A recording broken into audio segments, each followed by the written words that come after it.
Well, good afternoon, and thank you to the organizing body to allow me to be here today.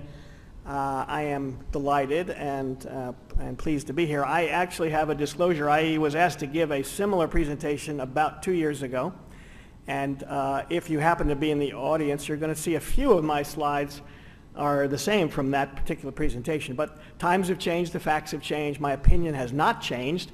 My opinion is that private care is the way to go, private practice is the way to go, so I'm going to try to convince you that this might work out well for you.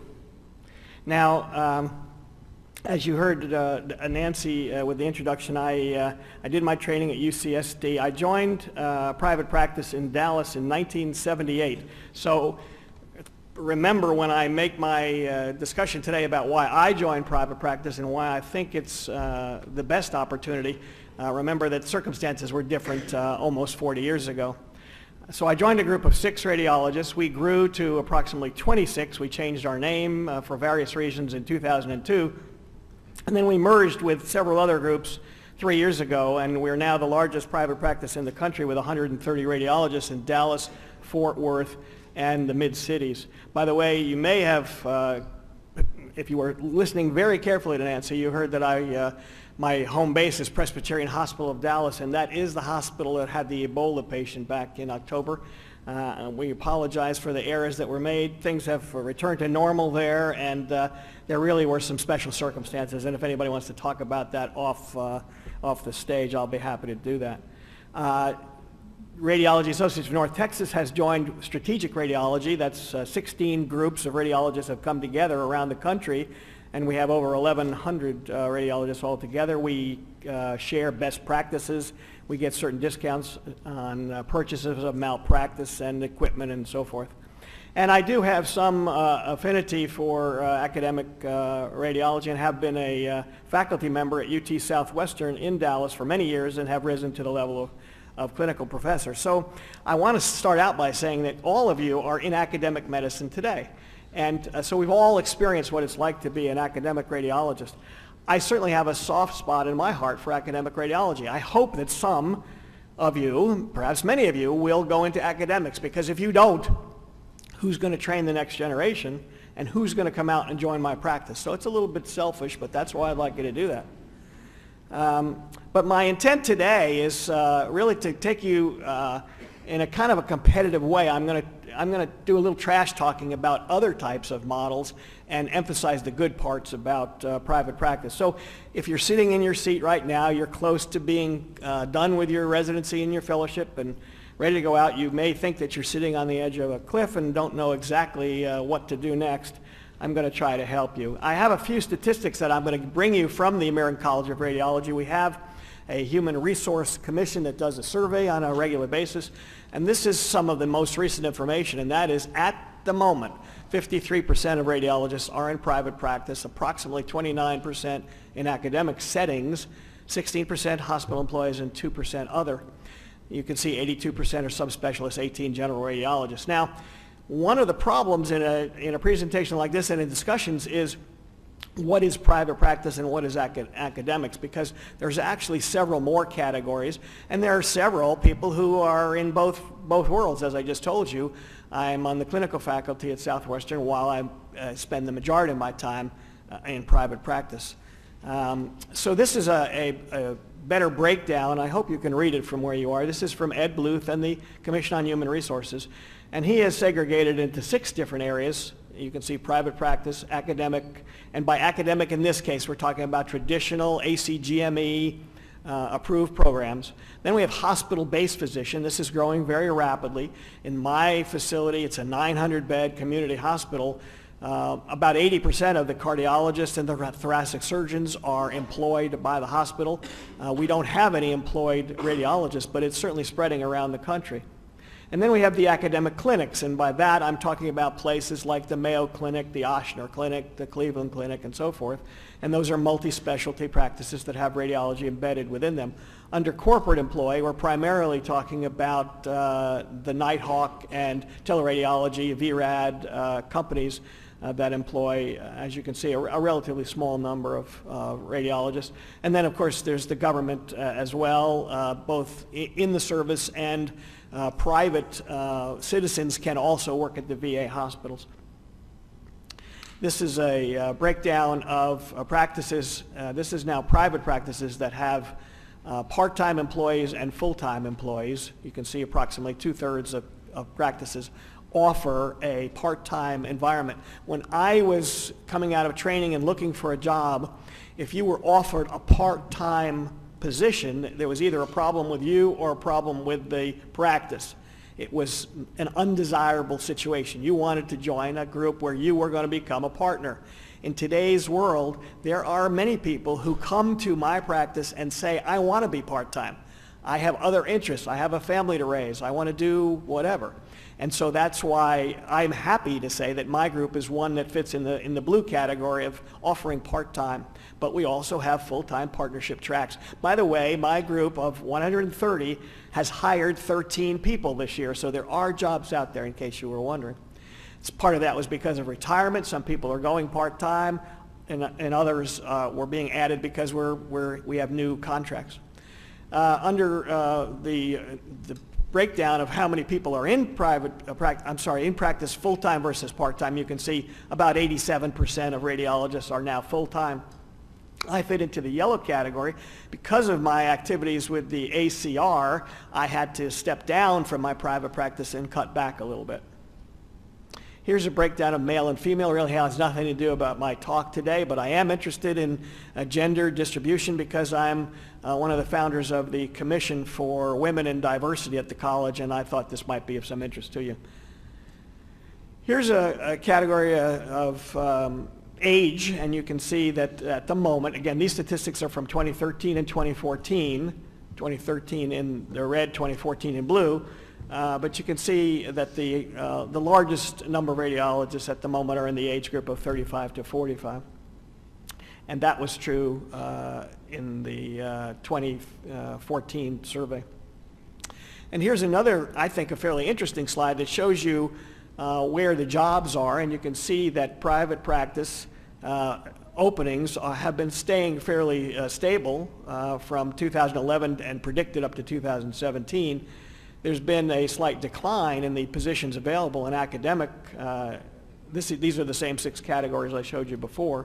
A fairly steep drop-off in hospital openings, but I think the trend is that there's going to be more of those available. So let me just talk to you a little bit about things other than private practice before I get to that. So here's my idea of what Teleradiology Company is kind of like. You're by yourself. You don't get to enjoy the collegiality of someone else in the next room or in your noon conferences and so forth. And you're a bit of an assembly line worker. You're cranking out cases. And that's not the way I would want to be spending my time. Also, you're somewhat, you're a replaceable part. Everybody is standardized, and again, not something that I would recommend to you. Now, I mentioned multi-specialty clinic practices, and these are some of the most renowned in our country. Places like the Mayo Clinic, for instance, are certainly revered. But remember that that is a multi-specialty private practice, and so you have radiologists embedded with internists, surgeons, gynecologists, and every other specialty you can think of. And radiology, because it's a relatively small fraction of that, doesn't have a big voice at the table. And so when it comes time to slice up the pie, it's not always quite as collegial as you might think. Finally, these are some of my mentors. They used to be better dressed. I don't know. This is a recent photo, and I guess it's a little harder than I remember when I was in training. So I'm going to now concentrate fairly quickly and tell you why I think private practice is the best model. And this is the take-home slide. If this were the boards, I would say, look at this slide because this is going to be on the test. The part that I've highlighted in white tells you what it's all about. What private practice offers you is equality and equity. All right? You get to own a piece of that practice. You don't get to own a piece of the Beth Israel Hospital or their department when you are on the faculty there. And the equality is that if you join a private practice, the the fact is that over time, the likelihood in most practices that you'll get to be a partner, and when you're a partner, in most practices, there's equal sharing of the work and the remuneration. And that's, I think, what really separates it. So there's equal pay for most partners in most groups. There are exceptions. And I'm going to also talk a little bit about what Dr. Maida was talking about, whether you're going to be an expert in one area or you're going to be a general radiologist. Well, there's actually the ability to be a multi-specialty radiologist. For instance, I did my fellowship in the 70s in both ultrasound and GU. And when I came to Dallas, I was an expert because the community hospital that I joined didn't have people who were trained in those areas. So I practiced primarily for the first 5 or 6 years in ultrasound and GU. But over time, again, remember where we were talking about the 70s, 80s, and so forth, when MRI came in, I became the principal investigator in MRI when it was available because I had done that in college. And for about 10 years, I became the MRI expert in my group until we hired several people who had done MRI fellowships. Then I became a breast imager for many years. Now, as I get more chronologically advanced, I have become valuable to my group because I still know how to do fluoroscopy and read plain films. So many days I'm doing a barium swallow followed by a hysterosalpingogram followed by, plain films and so forth. So in private practice, you have the opportunity to spend one day doing breast imaging and the next day MSK and the third day neuro if that's what you want. If you want to be a true general radiologist, that's certainly available and prized by many groups. If you want to be a single specialty person and dedicate to just one thing, that's going to be hard to do in most private practices unless you join a large group like mine that has the luxury of being able to put people that only do neuro or only do IR and so forth. But that's going to be hard to find. So this is a pictorial display that I want to show you what I'm talking about when I indicate equality and equity. So let's look at the vertical component. This is the Burj Khalifa in Dubai, which I had an opportunity to visit recently on behalf of the college. And the fact is that in this type of orientation, you've got the chair. The chair is the king, the grand poobah, the czar. The chair decides what's going to happen in many cases, and what that decision is carried down below that. So you've got division heads, you've got full professors, associate professors, assistant professors, so on.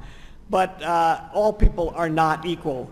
And it's not that easy to move from one category to the next.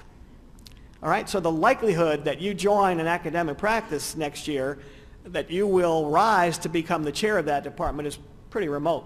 Now, if you want to go and be an academician, you'll start out, let's say, as assistant professor. It may be necessary that if you're going to rise to the level of associate or full professor or chair, you have to move somewhere else. You have to move to another environment. That can be disruptive to your spouse and family, and it may be something you like. Some people like to move several times during their career. I've been at the same place for 37 years, and I happen to like that, so it works out well for me.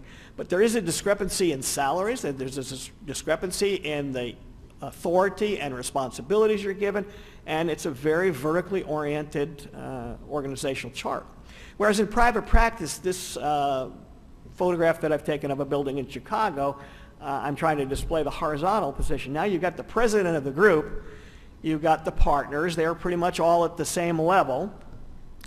Associates who are becoming partners, and most groups these days will be 2 or 3 years to become a partner. And then you have the part-timers who say, I don't want equity, I don't want responsibility, I basically want to work X number of days per week or X number of days per month. But the ability to move from a new person as an associate to become a partner and to become a president is much greater. In our group, we change the president of our group about every 5 or 6 years, primarily because the people want to. It's difficult to be the president of a large group, and people grow tired after a period of time and ask to be relieved of their duties. But if you aspire to be a leader in a private practice, I think your chances are pretty good of doing that. There's also geographic freedom. This goes back to what I said just a moment ago. If you're in an academic position, you can't move to just any city. You can't necessarily move to just any part of a particular city and have convenient commuting. And if you want to rise in the ranks of academia, very often you're forced to move to another location around the country. There are opportunities to teach and publish, obviously, in academic radiology. In fact, it's required in many cases. But it's not impossible as a private practitioner to publish, to present, and to teach. I teach the referring physicians that come in to look at the cases. I teach residents. We do not have a radiology residency in my hospital, but we do have internal medicine, GYN surgery. We have fellows in colorectal surgery and GYN oncology, and they're very happy to have one-on-one tutorials from me about imaging. And so I enjoy that part of teaching to a great extent. Fellowships are certainly becoming more important with the change in the timing of the boards. I am certain that I'm preaching to the choir when I indicate to you that fellowships are probably important in this day and age, and some people are even taking 2 fellowships. The other old adage that I'm sure you've heard is those who can do and those who can't teach. And so what I'm saying there is if you like to get hands-on, breast imaging and biopsies, for example, interventional radiology, you'll have a much greater opportunity to do those cases in private practice than you will as an academician. And again, there is the clinical professorship pathway that I have chosen that you might want to do as well. There are some cons to private practice. You may not become quite as well known. Fame and fortune may be less common. You will have a much more difficult time in generating income from books and honoraria, but it is not unknown. I will cite, for example, Mickey Gieberto, who is a nuclear medicine physician in private practice in Houston, has written one of these most widely read books on nuclear medicine while in private practice. And over time, private practice and academic radiology are becoming more similar. You probably know that many academic practices now have reached out into the community, have either acquired or built facilities and have had their faculty go out and man them. So there's been a little bit of a blending. I think dollars are important. You saw the slide, and this tells you the same. I didn't have, my mind is not that quick that I could calculate the numbers that were shown, but if you looked at the dollars that you saw, I think it was something like $430,000 versus $480,000. This is a survey by SCARD, the Society of Chairs of Academic Radiology, for this year, and academic radiologists are currently earning about 83% of private practice. So there is a greater amount of money available for private practice. It's not that much. It shouldn't be the most important item that tips the scale.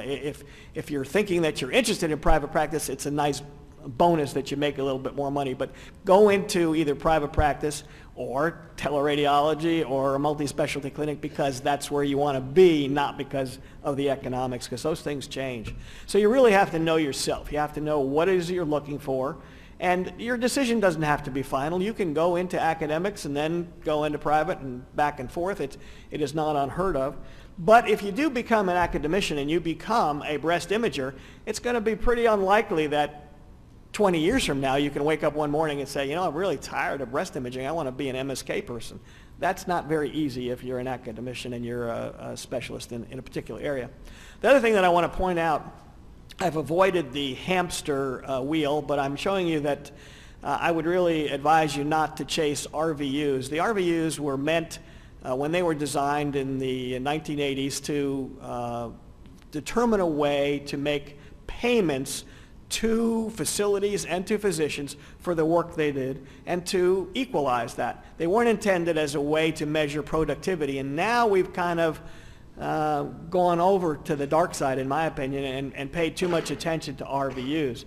I am certainly a proponent of imaging 3.0, talking to the patients and so forth. So I would much rather see you be the face of radiology. And in private practice, you're going to have a better opportunity to do this than you are in academia. Again, because the time that you would have spent putting together a lecture or giving a lecture or second reading cases with your students and so forth, you now have the time to go out and talk to the patients, particularly when you're doing breast ultrasound the areas of IR and so forth.